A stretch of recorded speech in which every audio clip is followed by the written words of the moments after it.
A few months ago, researchers at Stanford created an AI tool that could predict the onset of diabetes years before the traditional tests would catch it, simply by analyzing patterns in wearable data. At MIT, another team trained an algorithm that can detect signs of depression in your voice even before you realize you're slipping. And in Japan, AI is being used to design personalized diets that lower cholesterol and blood sugar more effectively than standard guidelines. And just recently, AI models outperformed cardiologists in detecting irregular heart rhythms through smartwatch data alone. This isn't science fiction anymore. It's the world of AI-powered biohacking, and it's already shaping how we eat, sleep, train, age, and recover. From algorithms that predict illness before we feel it to wearables that detect stress and recovery, AI is turning data into daily decisions that could extend not just our lifespan, but our health span. However, it also raises significant questions. How far can we truly push the limits of human performance? And are we empowering ourselves or gradually outsourcing our biology to machines? And beyond the excitement, we must ask, will these tools truly benefit everyone, or will they ultimately just serve a privileged few? This is Anshu Bahanda from Wellness Curated, and today we're diving deep into the world of AI and biohacking. Not just to talk about gadgets and data, but to explore what this technology really means for the future of fitness, nutrition, and longevity.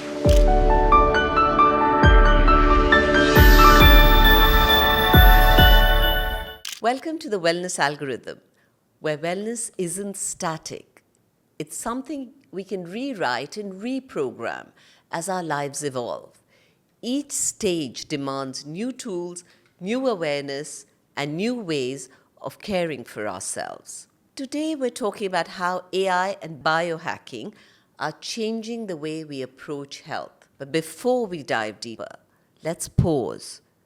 Because when you hear the word biohacking, it could sound futuristic or even intimidating. The truth is, biohacking is simply about making small, intentional changes to upgrade how your body and mind work. It could be as simple as better sleep, breathwork, or personalized nutrition, or as advanced as using AI and wearables to guide your health in real time. At its heart, biohacking isn't about extremes. It's about working with your biology so you can feel stronger, live healthier, and extend not just your years, but the quality of those years. And joining me is someone who lives in this space from every angle. Dr. Marcus Ranney, or Doc M as he's called. He's a physician, digital health leader, longevity advocate, and a global voice on human performance and health span. Before we jump in, a small request. Please subscribe to this podcast. It's free. And please share it with someone who loves exploring the future of health. Thank you. Welcome to the chat, Dr. M. I'm going to jump straight into questions. So you began as a doctor treating illness, and now you're focusing on enhancing performance and longevity. What made you change gears? Actually, it was the other way around. Before I practiced medicine, so I trained in London at University College. Before I practiced medicine, the early part of my career where I was studying my first degree program, which was in human physiology, Right. I actually served as a volunteer reserve in the Air Force. And during that period of time, I was exposed to a field of science called extreme medicine and extreme physiology, which is where you really work with high performing individuals who are pushing the body to their human limits, and you're understanding how the body sort of copes with that extreme stress, doesn't break down, and is able to adapt and evolve to that. And it was from that position that I then went on to do medicine. And then my first job was ICU. My second job was geriatric medicine. My third job was urology. And that was the paradox, which is I had just sort of experienced and been immersed for many years in this field where the body was limitless, able to stand on the summit of Everest, working with mountaineers who summited, working at NASA with astronauts on the International Space Station, working with marathon runners and extreme athletes, and then faced with frailty, decline, and disease. That model didn't quite work, didn't fit in my brain. It was a huge paradox. And that's when I realized that actually I needed to bring the thread back in and Right. focus again upon high performance in some way, shape, and form. Many years later, now doing what I do, sort of connected the dots. But that's sort of my entry point in and how it is that I do what I do now. That's fascinating. And tell me, was there like an aha moment when you maybe tried a tool or a wearable or an AI based biohack and thought, this is the future?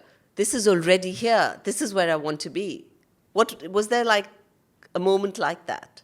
I don't think one moment stands out.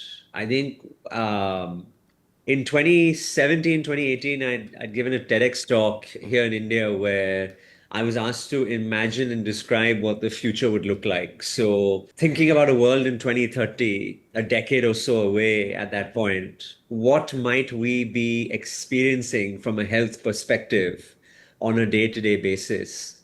And in that talk, I presented my thesis, which is that I imagined a world where devices and intelligence was an everyday part of our day-to-day living. At that point in time, it's hard to believe it now. I mean, now we're in 2025 and ChatGPT and the LLMs are part and parcel of almost every conversation, every work stream. But back in 2017, the Alexa device had just been introduced and Siri was just introduced on the Apple devices. So I spoke about this idea of a digital health intelligence, a health concierge, which was constantly absorbing all the data that we were creating on a minute by minute basis, and then utilizing that information to then make projections and interventions in real time for us to lead our lives in a much more preventative and proactive way of health. And it's nice to see now in 2025, that's pretty much the world we are in now, where devices from our wrists to our fingers, from our clothing, from the food, all of these biomarkers of information, the human body, an average individual is producing somewhere in the region of 1.7 megabytes of data every minute. So how do we use that Wow. information to our advantage to prescribe? And it's fascinating to see where we are now. 5 years from now, who knows how much more penetrative that information and capabilities become. So, there's two sets of people I found from a lot of the AI chats we've had. There's people who are really into it and who understand it. And there's a lot of other people who say, oh, this is only for tech people or for elite athletes. So tell me, how do you explain biohacking in a way that, the second group of people can relate to it? No, I think it's important for us to maybe take a step back and appreciate the journey of how it is that we're here today. I think there have been a couple of big technological changes which perhaps people don't fully appreciate. I think the first thing is even the utilization of something as what we consider basic as ChatGPT now. The reason why we're having this conversation about AI, I mean, it's a catch-all phrase for many things, but let's just call it this sort of artificial intelligence and the large language models which are at the back of that capability. It's the interface that OpenAI created, which was an application on a mobile device, which the everyday consumer could start to interact with, that it's suddenly become this massive discovery for all of us because we are asking it to create everything from prose to poems, from analytics of data through to giving us recipes for what we should be eating for dinner, right? And many, many more use cases. But without that interface, it wouldn't have become, the fastest growing technology uptake ever in history. I forget what the numbers are, but it was crazy. That first 100 million happened in, I think, 2 or 3 months. It really, really exploded. So that is a very important thing for us to appreciate, because without that simplicity of interface, AI would remain in the background and something which, as you described in the questions, limited to, software engineers or the techies as an innovator first. That's the first thing. I think the second thing for us to really appreciate is that what we call AI today, and Jeff Bezos actually said this very eloquently last week in the interview he gave at the Tech Summit, which is that AI is really a horizontal layer which cuts across every aspect of life.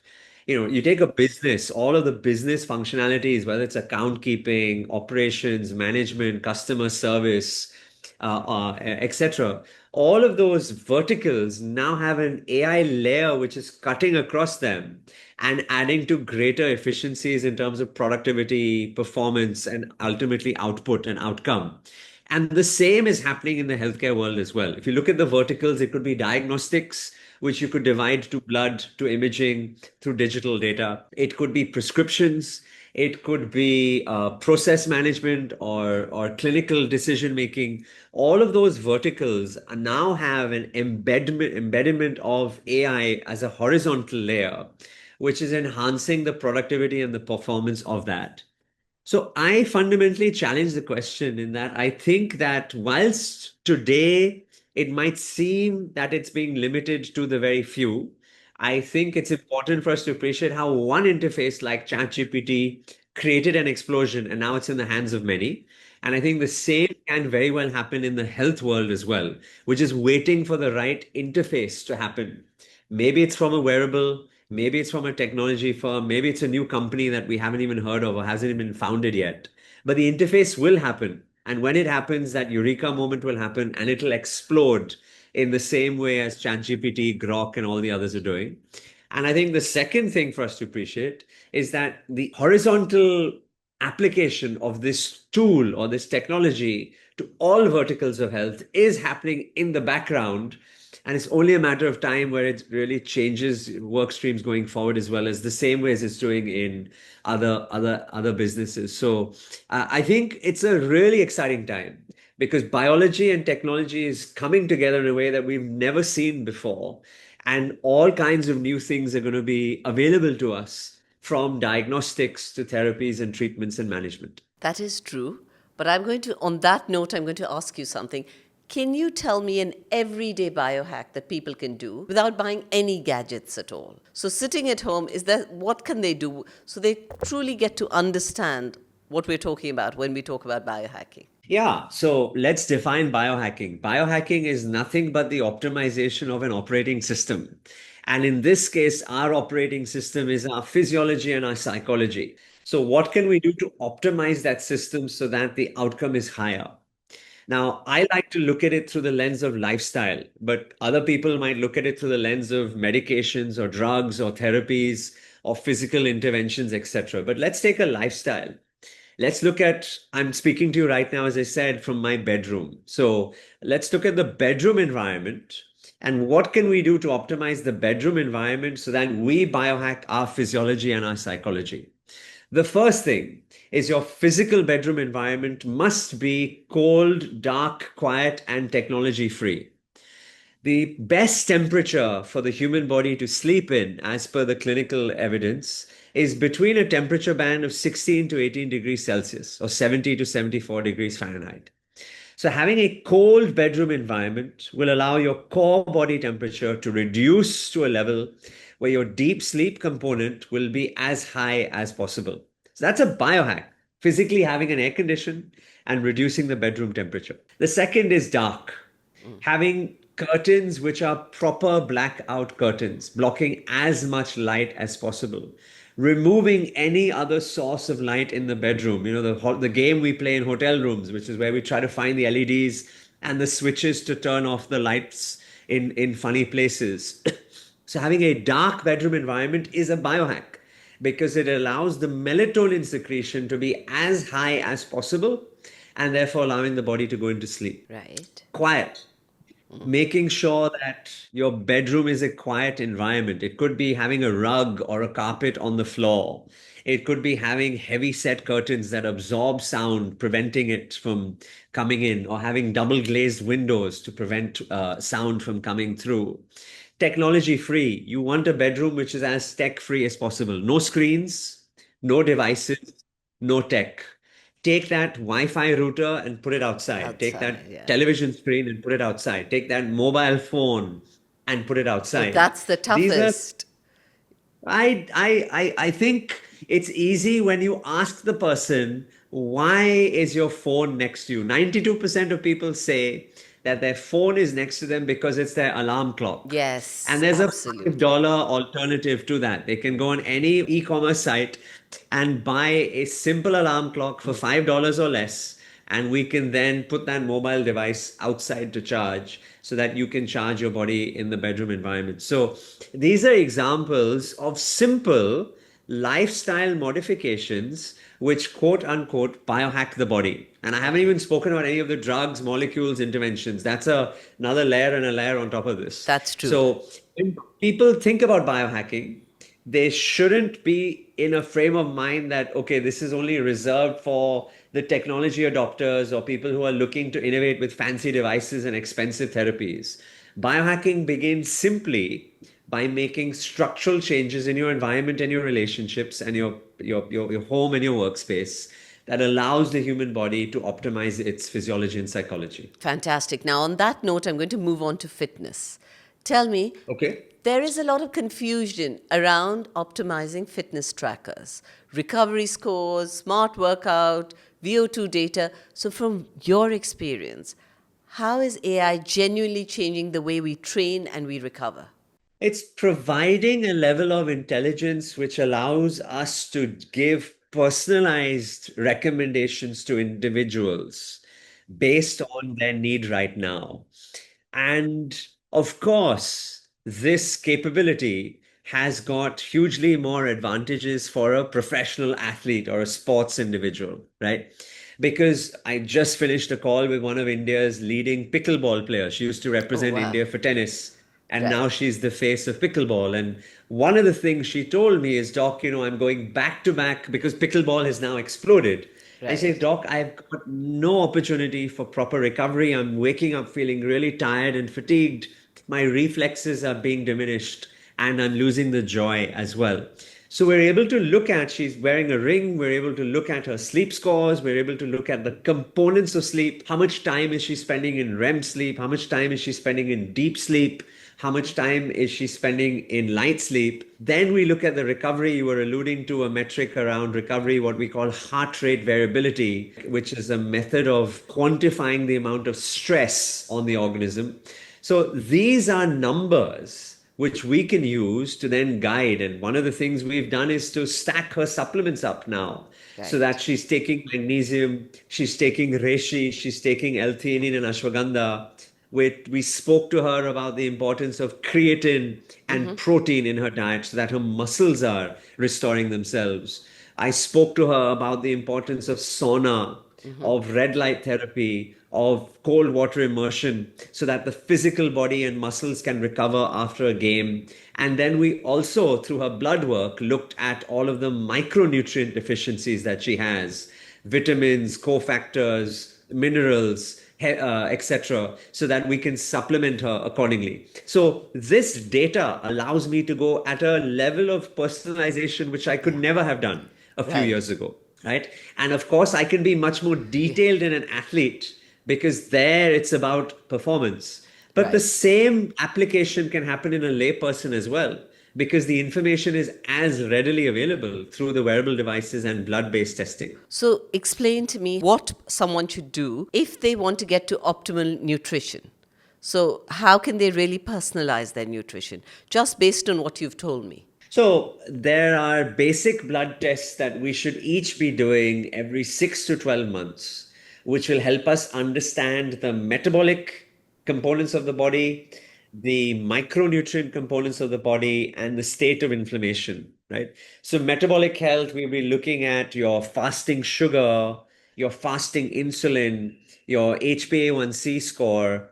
We'll be looking at your lipid levels, which includes your triglycerides and your good and bad cholesterols, etc. So there's a whole panel there that will help guide us to understand how effective your metabolism is in your body. The second is we'd look at your micronutrients. So I'd look at iron, I'd look at vitamin B12, vitamin D3, your albumin, your total body protein, some of the micronutrients like magnesium and copper and zinc and selenium. So there's a whole list of micronutrients that we can measure.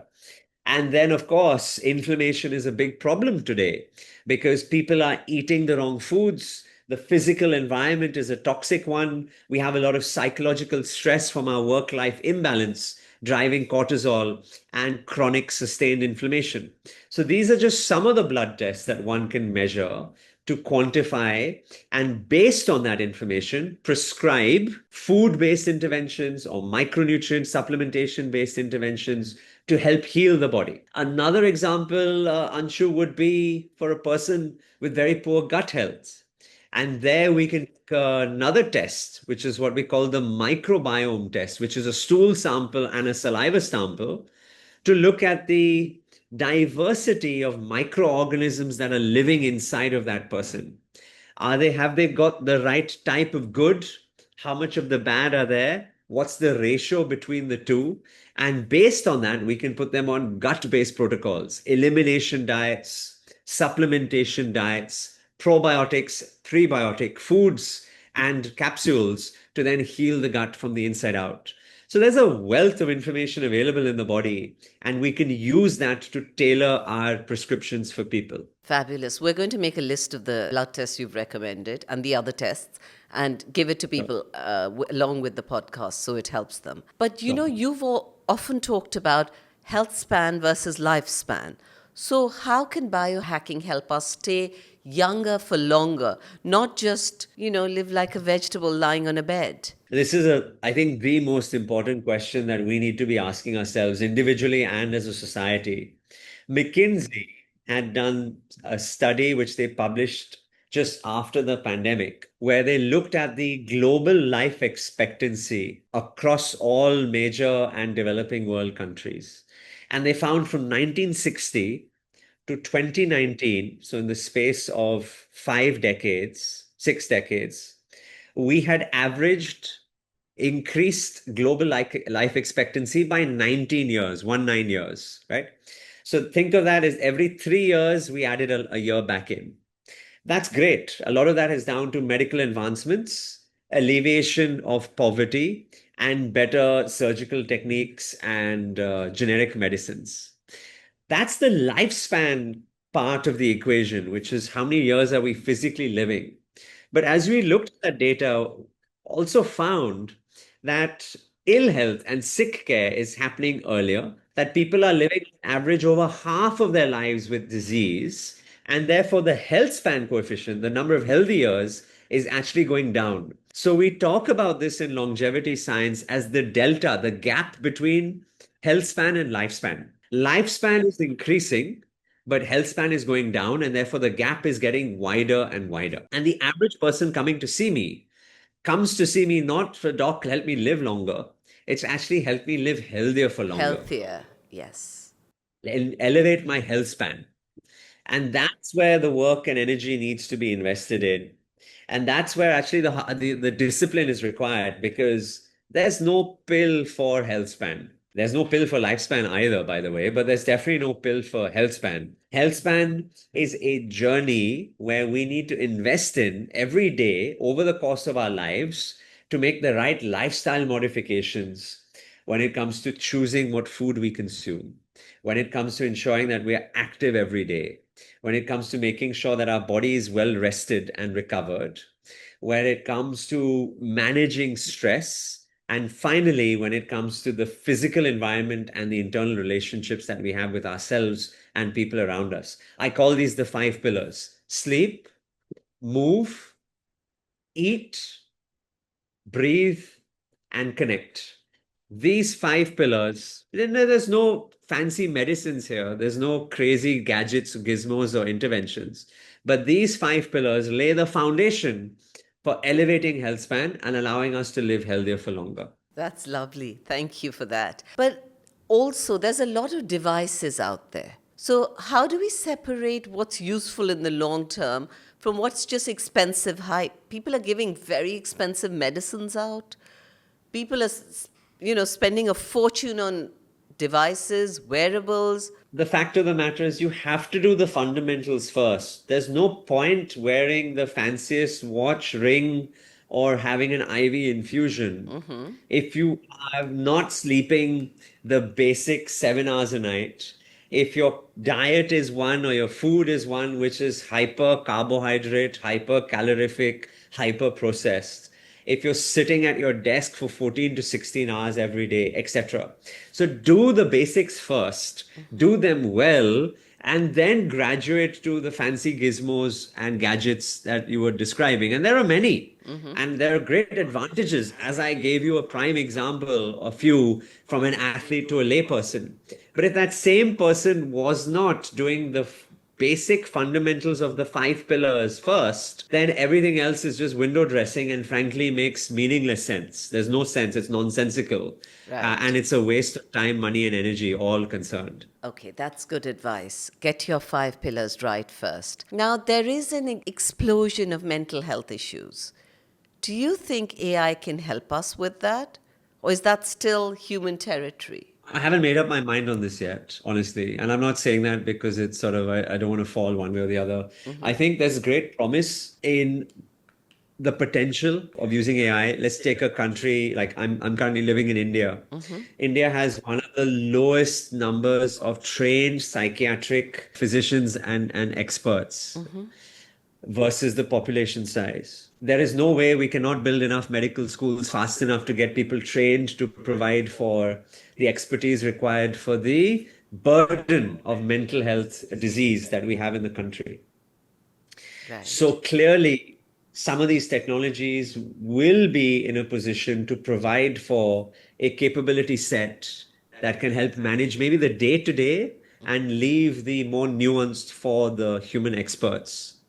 So there's clearly a use case that can be derived from that. Flip it on the other side, and Sam Altman, founder of OpenAI, spoke last month or the month before, where he's mentioned that one of the biggest use cases he's seeing in ChatGPT is people using it as a sort of a psychologist or a coach for managing their sort of day-to-day mental health questions, etc. And of course, guardrails need to be created around this because even OpenAI does not really understand how its LLMs work. It exists, but we don't know how the language models actually think for themselves or come up with the recommendations.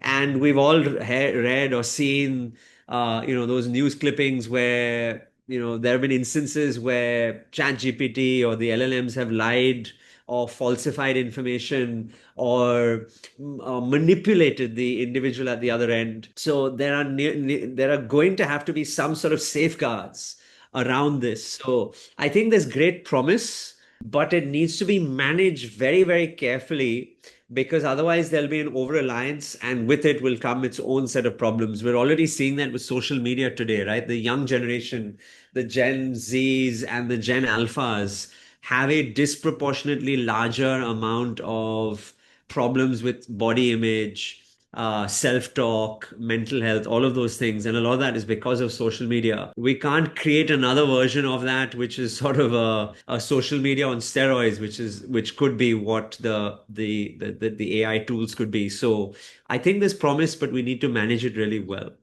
For the people listening in, if they wanted to start improving their fitness, nutrition, and longevity using tech, what would you recommend? On the device side, on the AI based habit side? Look, I think the amount or the availability of these platforms are so many nowadays. So people are almost spoiled for choice, which is a good thing. I think people often ask me, Doc, what's the best device that I should use?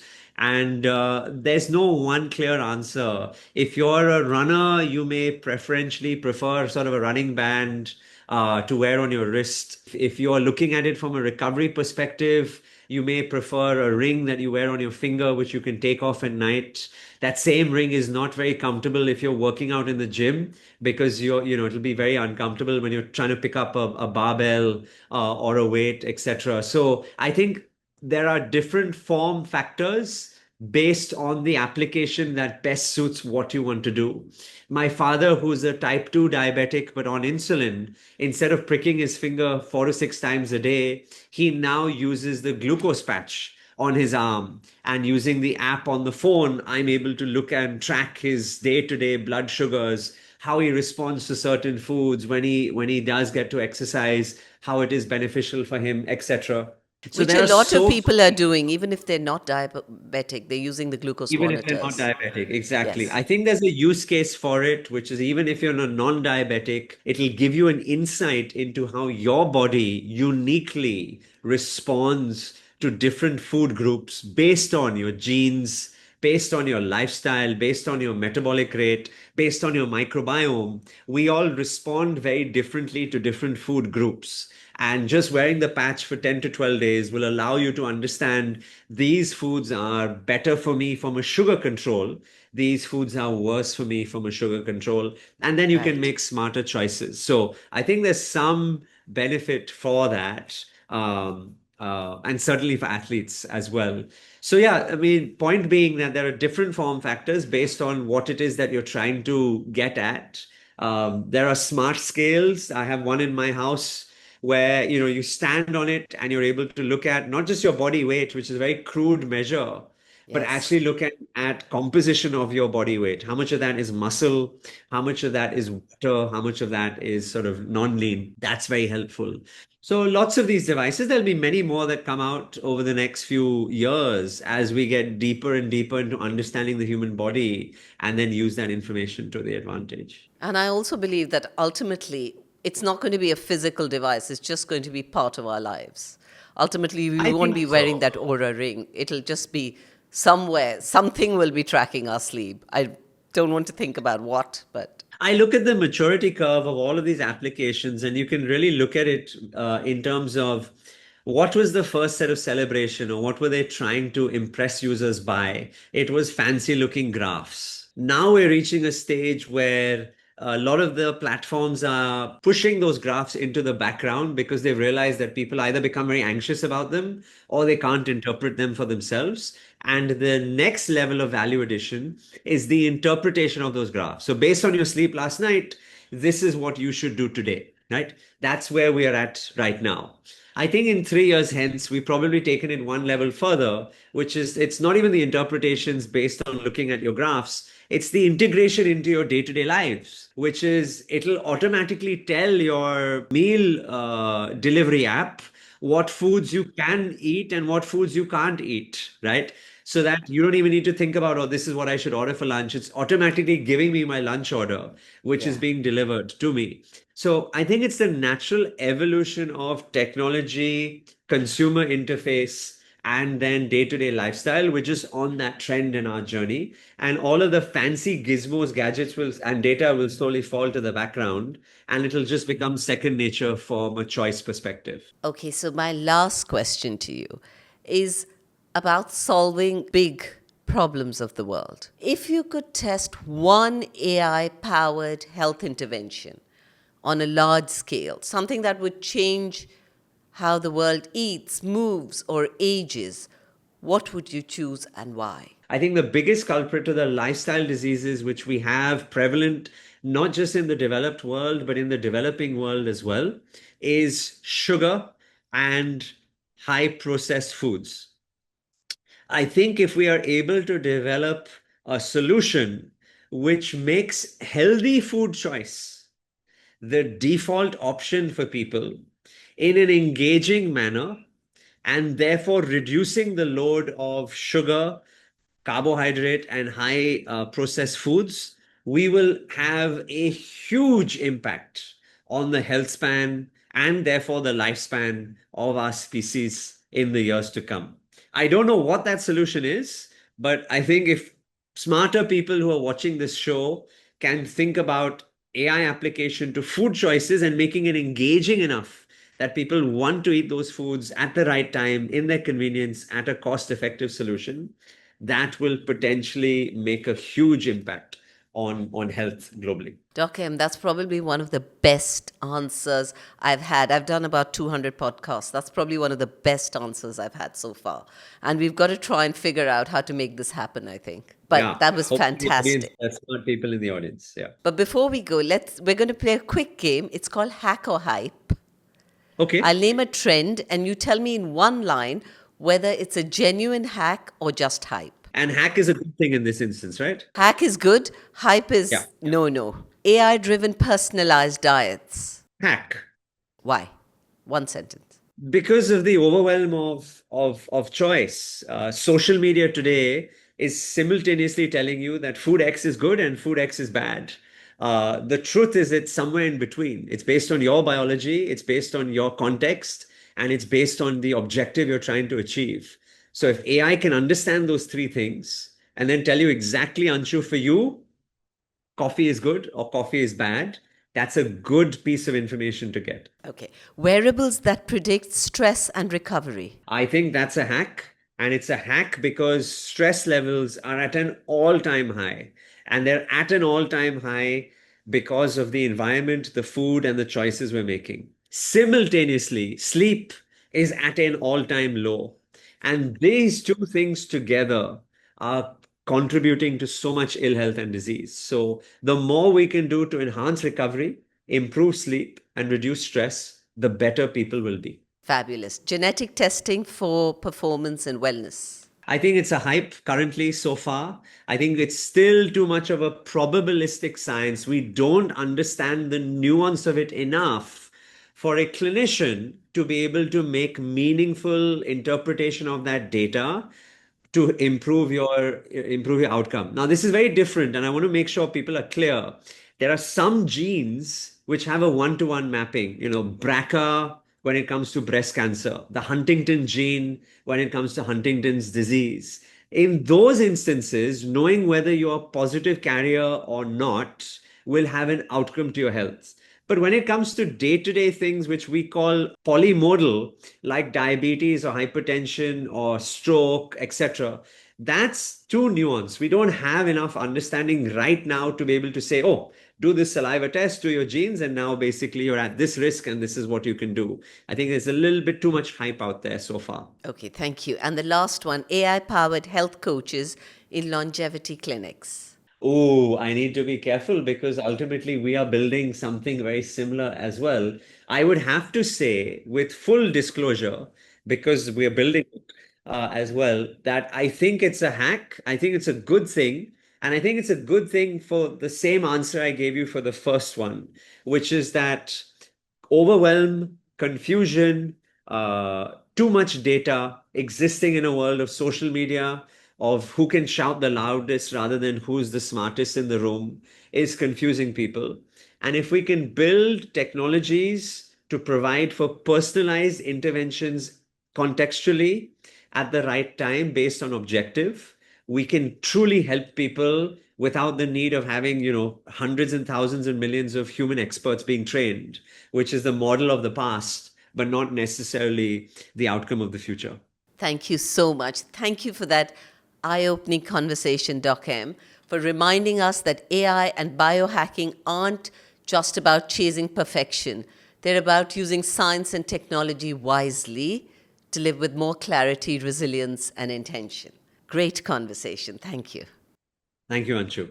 Since this podcast is free, subscribing and sharing is the best way to support us, and it helps us bring you even more world class guests. And remember always, wellness isn't a finish line, it's an algorithm you can keep rewriting with better choices, better tools, and better awareness. I'm Anshu Bahanda. Until next time, stay curious, stay well, and keep upgrading your own wellness algorithm.